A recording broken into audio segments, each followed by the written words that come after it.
Road Trips and Missing Persons by Adriana in the Snow, Chapter 12. Remus sulked in the back of Roman's car. It wasn't fair. His brother and his best friend were both in the front seat and had been mocking him for the past 10 minutes, and they wouldn't even put on an interesting music station. Roman had even told Janice about the time Remus had peed on a wasp sting thinking it would work like it did for jellyfish. "We should play a car game," Remus suggested. "Absolutely not," Roman said immediately. "Come on, Ro, it's tradition," Remus said. "You kill my cows every time," Roman said. "You could kill Uncle Patton's cows since he's always winning, but you always choose to kill my cows." "But Ro—" "No." "Fine," Remus relented. "No cow game." "Thank you. I spy with my—" "No, Remus." Remus paused. "I'm thinking of an animal." "I'm not playing, Remus." They sat in silence for about 20 seconds. "There's a Kentucky driver's license. 1 point for me." Roman chose to just ignore him now. "Janice, you'll play with me, won't you?" he asked. "Remus, I don't even know what you're talking about, and you're already annoying me," was the answer. "Come on, if we're going to listen to stupid music, we should at least play a game.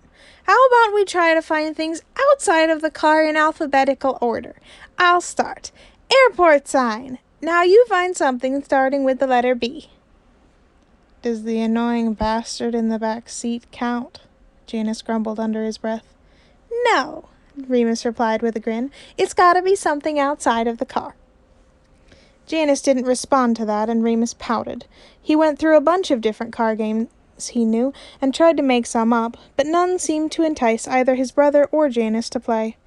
While usually he might just give up after being ignored so long, he noticed Janice's hand start tapping a restless pattern on his leg after only about 10 seconds of Remus's silence. So Remus decided to drop the car games and instead just focus on being as annoying as possible. "The wheels on the bus go round and round." "I'm going to kill him," Janice said blankly. "That's what he wants," Roman said mildly. "Just ignore him." Remus kept singing for a long time. Eventually he ran out of verses, so he just started to make some up. "The strippers on the pole." "Oh my God," Janice said. "I can't handle this anymore." "Seriously, Jan," Roman said, "just pretend he doesn't exist and he'll eventually wear himself out." "In how long?" Janice said, just the slightest edge of hysteria to his voice. "It depends on if he's had any caffeine today." Remus kept singing, but Janice and Roman remained resolutely silent on the matter until Remus eventually trailed off. "This is boring," Remus said. Nothing. "At least change the radio station to something not lame." Janice reached forward and turned the volume on the radio station up. Remus sat back in his seat and thought for a few minutes, which is when he tuned into the radio station. "So if you'd like to request a song, you can call in or send a request through our new app," the man on the radio said. Remus smiled widely and grabbed his phone from his pocket. When he turned it on, he had a bunch of missed phone calls and text messages from Dad. What? He opened the text messages and they all seemed to be asking the same question. "Have you seen your brother?" Remus glanced up at the back of Roman's head. "I'm not his keeper," he texted back. Then he closed out of the Messenger app and pressed the button for the App Store. He quickly found what he was looking for and pressed the download button. It took a couple of minutes to download, and about when it was over, he noticed Janice shoot a look back at him. He opened his mouth, doubtless to comment on Remus's silence. Not wanting to be suspicious, Remus opened his mouth and let out his patented banshee scream. "Don't look at him!" Roman yelled over the sound of Remus's scream. "Why is your brother a demon from hell?" Janice asked, hands over his ears. Remus ran out of air after a moment. There was a beat of silence. "Can I please kill him, Roman?" Janice asked. "No," Roman replied. "Really, just ignore him." Janice grumbled under his breath and turned the radio station up even more. Satisfied that they were none the wiser, Remus opened the now downloaded app and quickly found the Suggestions tab in the menu drop-down. He didn't even have to check the given list of suggested songs to know that what he wanted was not on it. So he tapped the button to suggest a different song and typed in the details of what he wanted before pressing send.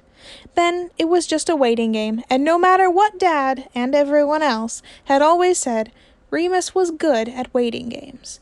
At least, he was when he wanted to be.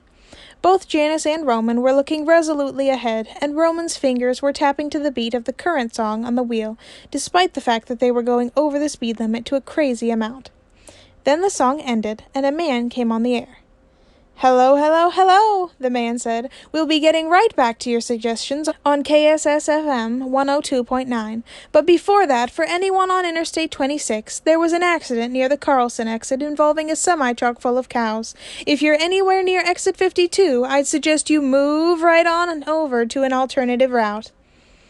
"Fantastic," Janice hissed, slamming his fist against the dash. "Whoa, hey, it's fine," Roman soothed, but Janice didn't seem to be listening.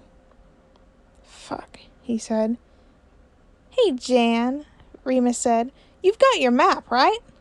"Yeah." "So it'll be easy to find an alternative route, yeah?" he asked. "We don't even know where we're going," Janice said. "How the hell are we supposed to find an alternative route?" "We know where he was, right?" Remus said. "The cows might actually be a good thing. It'll probably slow everyone down, and we can guess what alternate route he might be using." Janice didn't say anything. "Here," he said. "Gimme." Janice handed over his atlas, and Remus peered at it. "Yeah, here, see?" he said, showing it to him.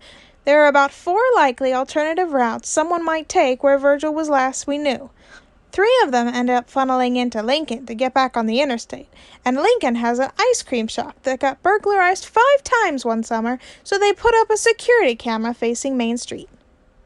"Please tell me you didn't burglarize the ice cream shop," Roman begged. "You can prove nothing," Remus said. He hadn't, actually, but he liked the distressed noise Roman gave in answer. "Anyway, I'd say we throw in our lots with that and drive to Lincoln to check the security camera. Even if he didn't go that way, we can then make another guess based on where the 4th route went." "That," Janice said. "Yeah, that's actually a good suggestion, Remus. Thank you." "No prob, Janny Fanny." "And you ruined it," Janice said. Remus just gave him the biggest smile he could. Janice rolled his eyes and turned away from him to look back at the map. He grabbed a pen and circled the location that Remus had suggested. "You'll want to get off at the next exit," he told Roman. Roman nodded. "Got it." Remus had actually almost forgotten in the interim about his absolutely fantastic idea until a few minutes later when the radio man announced the next song. Remus could already feel a smile creep up his face as the man snickered a little bit when he started speaking. "Now," he said, "we usually wouldn't play this song, but it does seem appropriate considering the trucks that crashed on I-26, and the person who suggested it wrote about why he wanted us to play it in the comments." He broke for another short laugh. "As a sibling for myself, I feel sympathy for your plight, D. Dogmaster 5000. So here's for you, stuck in a car while your brother and best friend honk the radio. I hope your road trip goes well." And then, beautifully, the radio started singing the song of Remus's soul. "Two trucks having sex, 2 trucks having sex. My muscles, involuntarily flex." Remus saw Janice look over at Roman. Roman didn't look away from the road. Instead, he just said, with zero emotion, "Kill him."